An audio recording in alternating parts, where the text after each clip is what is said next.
John 11:9. Respondit Iesus, non ne dodecim horae sunt diei, si quis ambulaverit in die, non offendit, quia lucem huius mundi videt. Jesus responded, Are there not 12 hours in the day?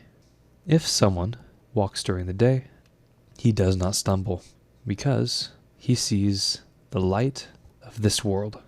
So we have a couple interesting things in this passage. First, let's deal with the question in our quotation.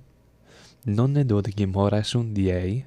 Diei is genitive, fifth declension, attached to horae. And we have nonne, which introduces questions that expect an answer to be yes.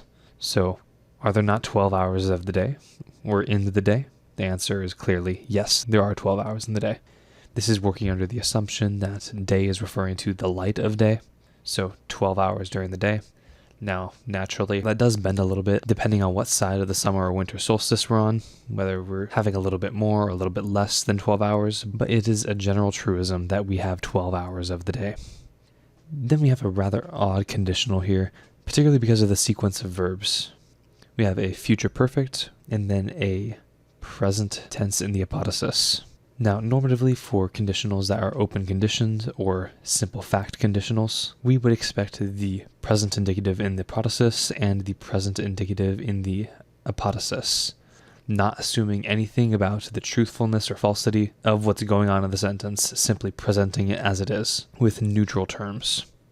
If you want a more vivid future, as it is called in some grammars, you would have the future perfect indicative in the protasis and the future in the apodosis. But we interestingly have a future perfect in the protasis and a present indicative in the apodosis. The only thing that I could think of to try to make sense of this is that the translator is trying to mimic the underlying Greek with the tense of offendit, which is present indicative. But then the tense of ambulaverit wouldn't make sense, because the underlying Greek of that verb is a present subjunctive, and if ambulaverit were a subjunctive, it would by form be a perfect subjunctive. So do with that what you will, but it does clearly mean if someone is walking during the day, he does not stumble. And the cause for him not stumbling is attributed to him seeing the light of this world.